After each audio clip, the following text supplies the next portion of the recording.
Hello netizen, sekarang kita ada Suzuki Ignis facelift.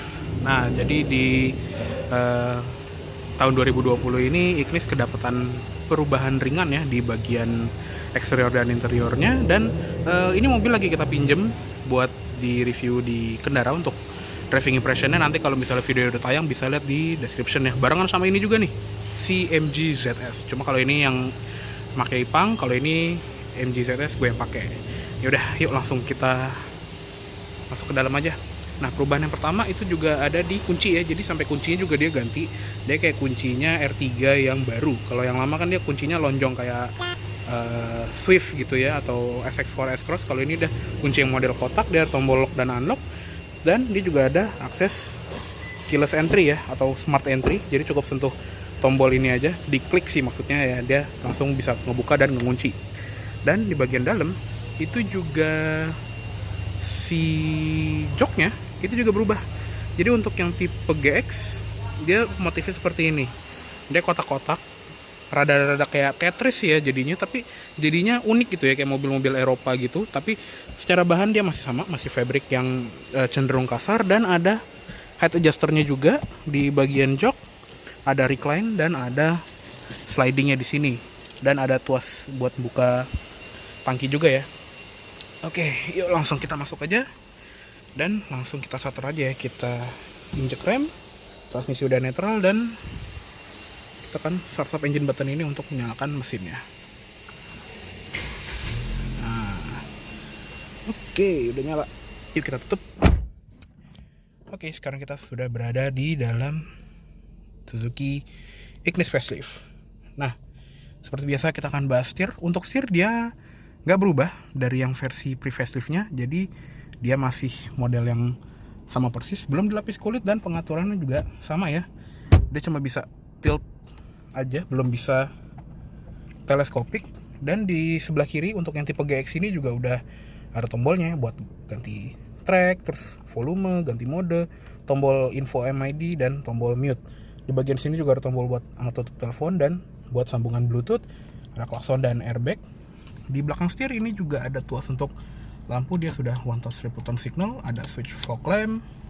Yang sebelah kiri ini untuk tuas wiper ya, wiper depan, wiper belakang. Speedometer juga nggak berubah, dia masih sama seperti Ignis pre-facelift. Jadi untuk tipe GX ini dia juga ada ini ya, kayak ambient light di bagian atas. Kalau tipe GL itu nggak ada. Di bagian sebelah kiri ada tachometer, ada speedometer di tengahnya, dan di sebelah kanan ini ada MID yang untuk mobil 200 jutaan ke bawah gini ya, ini juga lengkap loh fiturnya, mirip-mirip kayak di SX4 S-Cross ya, emang MID-nya sama ya. Di bagian paling atas itu ada jam digital, temperatur udara luar, ada instant fuel economy, dan ada neutral, gear indicator, trip A, trip B, dan odometer, sama ada fuel gauge. Di bagian sini ada MID yang di tengahnya itu ya. Ini ada average fuel consumption, dan ini average fuel consumption yang sangat irit ya. Kemarin si Ipang bawa ke Bandung, dia bilang dapat 18,2 km per liter, dan itu irit banget. Range, terus ada average speed, driving time, dan ada kosong. Nah, kalau misalnya kosong itu kita bisa menggunakan tombol yang di sini untuk ngesetting ya. Tombol infonya kita tahan, dan nanti ada menu rahasia gini ya, ada distance unit.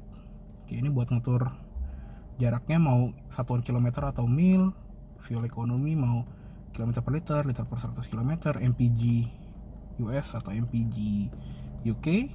Bahasa ini juga banyak banget, bahkan sampai bahasa Rusia kayak gitu aja ada fuel resetnya, jadi kita bisa nge-reset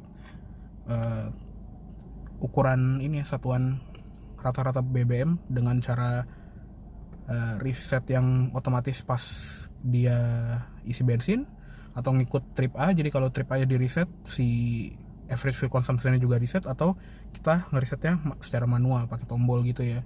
Temperaturnya juga bisa diganti Celsius atau Fahrenheit, setting jam, setting door lock.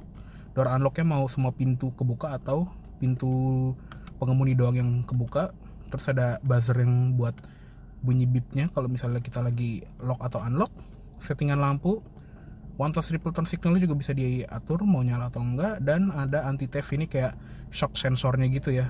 Kalau D ini deaktif, A itu aktif, dan default itu kayak settingan pabrik dan balik ke MID lagi. Jadi banyak banget ya pengaturannya. Jadi MID-nya walaupun kelihatannya kayak biasa aja gitu ya, nggak berwarna, tapi dia secara settingan itu lengkap banget. Lanjut ke sebelah kanan, tuh dia juga ada individual door warning juga ya. Di bagian sini tuh ada ventilasi AC yang model bulat gitu dan ada kayak aksen carbon fiber di sisi luarnya. Ada ini juga tombol untuk nanti ngatur brightness panel instrumen, ada trip dan settingan tadi MID. Di bagian bawah ini juga ada tombol buat tadi ya. Di sini ada start stop engine button, ada tombol untuk matiin sensor parkir dan ada tombol untuk headlamp leveling.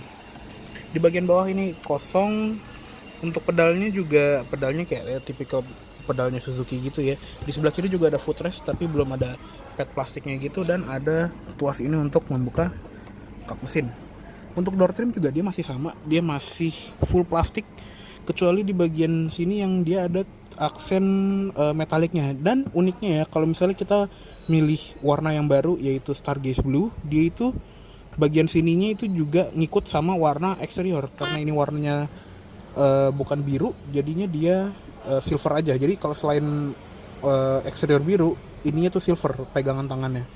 Tapi untuk handle ini juga sama ya, chrome. Ada pengaturan kaca spion dan bisa dilipat secara elektrik. Untuk yang tipe GX ini ada window lock, central lock, auto down, power window di sisi pengemudi, tapi dia nggak auto up. Ada tweeter ya untuk di tipe GX, jadi udah 6 speaker bawahnya di sini, ada door pocket sama cup holder. Lanjut ke atas, ini juga pilarnya dia sampai atas ya hitam, tapi plafonnya dia tetap warna abu-abu. Untuk sun visor pengemudi dia ada selipan kartu di sini, tapi nggak ada cerminnya. Spion tengah, manual dimming, dan ada lampu kabin di tengah, tapi cuma satu, di tengah sama di belakang itu nggak ada. Untuk sun visor kiri dia ada cerminnya dan ada stiker peringatan airbag. Ada grab handle di sini, sama di belakang juga ada ini juga seat belt tapi belum bisa di adjust naik turunnya, dan ada headrest yang bisa di adjust naik turun. Untuk di tengah dia juga dapat head unit baru ya, dia dapat head unit dari JVC yang udah touchscreen, udah Bluetooth audio juga, dan bisa USB sama aux. Tapi dia agak kurang gimana ya kualitasnya, kayak dia nggak ada tombol fisikal, jadi tombol touch semua, dan bahkan tombol touchnya itu juga nggak ada ikonnya tuh kayak cuma titik-titik doang nih kalau misalnya lagi malam tuh kayak gitu. Jadi titik-titik doang. Kalau misalnya kita mau gedein atau ngecilin volume kan agak susah ya jadinya emang agak begitu deh. Bagusan ini sih kalau menurut gue, bagusan head unit yang lamanya. Jadi yang lamanya kan kayak Indash, terus kayak head unit Jimny gitu yang kelihatannya keren. Kalau di sini dia jadi aftermarket, tapi ya tergantung selera sih ya. Di sebelah kanan kirinya head unit ini juga ada ventilasi AC yang dia ada list warna silvernya gitu ya, bentuk huruf C gitu, dan di bagian bawahnya ada tombol hazard, ada indikator alarm di sini, dan ini kayak ada bisa diakalin ya buat selipin etol gitu. Untuk temperatur AC, climate controlnya dia udah digital ya untuk yang tipe GX. Kalau yang tipe GL ini masih knob biasa, dan ini juga bentuknya masih sama seperti yang versi pre-facelift, bentuknya kayak tumbler gitu atau kayak speaker Bluetooth yang suka dijual gitu ya. Dan ada fan speed di sini, temperatur di sebelah kiri, ada heater juga, dan ada sirkulasi udara, mode AC, off, auto climate control, dan ada defroster depan sama defogger belakang plus arah AC. Di bagian bawahnya ini juga ada power outlet 12 volt, sama ada input ini ya, USB aux yang sangat rapih. Jadi benar-benar kayak OEM fit gitu, serta ada 4 tombol kosong. Di bagian sini juga ada storage buat kayak naruh dompet atau naruh masker gini. Ada 2 buah cup holder, dan untuk transmisinya juga dia masih sama persis 5 speed manual beneran atau 5 speed AGS auto gear shift, yang pada dasarnya itu adalah AMT ya, automated manual transmission, transmisi manual yang dibikin otomatis. Jadinya ini tinggal dari neutral, tinggal geser ke belakang untuk drive, tapi dia harus injek rem ya. Kalau misalnya kita nggak nginjek rem, itu dia akan ngasih warning kayak gini. Nah itu ada indikatornya, dan dia nggak akan pindah dari neutral. Sama juga kalau misalnya kita ke gigi mundur tapi dia nggak nginjek rem, tuh dia ada bunyi gitu, dan ada icon kayak buat tanda injek rem gitu ya. Dan kalau kita injek rem itu hilang. Nah kan baru bisa masuk, Terus kalau misalnya kita pindahin ke drive itu juga masuk, jadi benar-benar harus injek rem. Dan nggak cuma itu doang ya, kalau misalnya kita di drive bisa digeser ke kiri untuk manual mode, jadi dia tetap ada fungsi manualnya karena dia basicnya ini kan juga transmisi manual yang dibikin otomatis ya, jadi dia bisa didorong ke depan untuk downshift, tarik ke belakang untuk upshift. Dan manual matic juga sama-sama 5 percepatan. Di bagian sini juga ada parking brake, ada cup holder 1 buah, dan untuk di sebelah kiri ini juga layoutnya masih sama persis seperti yang versi pre-facelift. Dia ada airbag di situ buat penumpang. Depan ada storage kecil yang kayak buat naruh handphone, itu juga bakal jatuh. Serta di bagian sini itu ada storage double ya, jadi di glove boxnya ada 1 dan ada 1 lagi di atasnya. Oke, cukup segitu aja untuk interior dari si Suzuki Ignis facelift ini. Untuk di bagian belakang juga dia nggak ada perubahan sama sekali sama yang versi pre-facelift. Jadi kalau misalnya mau lihat dalamnya, belakangnya kayak apa, bisa lihat video gue yang nanti linknya akan ada di description di bawah aja. Cuma bedanya itu doang tuh, si motif joknya yang sama seperti di jok depan yang kayak Tetris itu tadi. Oke, yuk langsung kita lihat ke eksteriornya aja. Oke, sekarang kita lihat ke ruang mesinnya aja yuk. Jadi untuk mesinnya sih dia nggak ada perubahan ya. Dia masih memiliki mesin yang sama seperti yang versi pre-facelift, yaitu mesin 1200 cc 4 silinder dengan kode K12M. Tenaga juga sama persis, 83 PS dan torsinya 113 Nm. Untuk transmisi ya, tadi ada 2 jenis, 5 speed manual atau 5 speed automated manual transmission. Dan dua-duanya juga ke roda depan. Ya, untuk secara ruang mesin juga ini masih sama persis seperti yang versi pre-facelift ya. Jadi yuk langsung kita tutup aja. Nah, yang kelihatan banget beda dari depan ini adalah mukanya ya, kayak grillnya aja beda, terus kayak bumper bawahnya juga beda. Jadi lumayan major ya perubahannya. Kayak grillnya ini yang tadinya itu kan kayak cuma strip chrome kanan kiri gitu ya. Kalau sekarang itu dia kayak ada grill yang ala-ala Jeep. Jadi ada bentuk U-nya gitu, ada 4 U. Dan di bagian bawah ini underguardnya juga kayak marah gitu ya ke sana. Jadi kayak kayak expander gitu. Ada underguard yang gede yang bentuknya tuh kayak kayak trapesium gitu lah. Dan untuk si bagian grill bawah itu juga dia sekarang nggak nyambung sama housing fog lamp. Kalau yang lama kan dia kayak semi nyambung gitu ya. Kalau sekarang ini benar-benar kayak beda sendiri gitu, kayak grill bawah sendiri, terus housing fog lampnya sendiri. Tapi untuk secara lampu dia masih sama persis ya, bentuknya ini sama persis. Ada DRL LED-nya yang bisa berubah menjadi lampu senja kalau misalnya lampu utamanya atau fog lamp-nya dinyalain. Dan untuk lampu utamanya juga masih sama, masih LED projector yang tadi ada headlamp leveling di bagian dalam, sama ada lampu sein halogen, fog lamp juga halogen. Lanjut ke samping, dia juga ada ini ya, aksen ventilasi bohong-bohongan gini yang terinspirasi dari Vitara atau Jimny lama, bahkan sampai di XL7 aja sekarang ada ya kayak gini. Di bagian bawah ini velgnya juga masih sama, dia masih menggunakan velg yang sama persis yang warnanya hitam gloss seperti ini. Bannya dia Bridgestone Ecopia yang punya ukuran, mana sih ukurannya nih, 175/65 R15. Jadi nggak begitu lebar tapaknya, tapi cukup lah untuk city car kayak gini. Dia juga rem depannya udah disc brake, sudah ada ABS CBD juga, tapi untuk rem belakang masih tromol. Dan untuk tipe GX juga dia ada over fendernya. Kalau yang tipe GL itu nggak ada.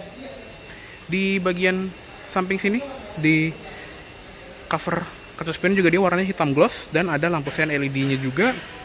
Dan hampir lupa ya, dia itu yang versi facelift-nya ini dia punya beberapa warna baru. Salah satunya adalah warna ini yang namanya Lucent Orange. Ada juga yang versi warna biru yang namanya Stargaze Blue, itu juga bagus juga warnanya. Dan seperti yang gue bilang tadi, kalau yang Stargaze Blue itu dia bagian sininya dia ngikutin suara body, jadi ininya biru, dan bagian center konsol itu juga warna biru. Jadi kalau kita beli yang warna biru itu luar dalamnya matching ya. Dan di bagian pilar A ini juga dia dibagi di ini ya, dihitemin, jadinya kelihatan kayak floating roof tapi dari belakang gitu. Di atas juga ada roof rail, dan untuk yang warna Lucent Orange ini dia two tone ya, jadi atap sama cover spionnya itu warna hitam. Lanjut ke belakang, signature-nya Ignis juga masih ada nih, 3 garis yang terinspirasi dari si Suzuki WizKid zaman dulu. Ada yang bilang juga kayak Adidas lah, tapi masih ada sentuhan sejarahnya ya. Di bagian belakang ini juga beda, bumper beda, ada underguardnya sekarang, dan ada housing reflektor yang kelihatan lebih ngeropa gitu ya, karena bentuknya rapih. Untuk lampu belakang ini juga masih sama ya, dia masih halogen semua, lampu rem dan lampu senja. Lampu sen di bagian bawah, sama ada lampu mundur di sisi dalam yang bagian bagasinya. Di bagian bawah juga masih sama seperti yang versi pre-facelift, dia sensor parkirnya 4 titik, cuma yang sekarang dia itu rata bodi. Kalau yang lama seinget gue tuh masih agak nonjol, kalau yang ini bener-bener rata, jadi udah kayak mobil Eropa banget. Di belakang ada emblem, cuma satu doang emblemnya, emblem Ignis. Dan di bagian kaca belakang ini ada wiper belakang, ada defogger juga, ada Hammond stop lamp, tapi emang nggak dapet spoiler ya di belakang. Untuk antenanya juga short pole gitu doang. Dan yuk langsung kita lihat bagasinya. Untuk bagasi juga ini nggak berubah ya, jadi masih sama, dia load lipnya juga tinggi, ada parcel shelf, dan joknya ini juga bisa dilipat 60-40. Serta di bagian bawah lantai bagasinya ini juga ada ban serep yang kaleng, tapi dia full size, sama seperti ban utamanya. Di sebelah kiri sini juga ada lampu bagasi, dan di sebelah kanan nggak ada apa-apa ya. Oke. Yuk langsung kita tutup aja. Dan dia juga belum ada kamera mundur ya, jadi untuk tipe GX pun dia cuma ada sensor parkir 4 titik aja. Oke deh, kayak cukup segitu dulu untuk review dari Suzuki Ignis GX Facelift tahun 2020 kali ini. Mohon maaf apabila ada salah kata-kata atau dalam menyampaikan review. Terima kasih baik telah menonton. Sampai jumpa di video selanjutnya.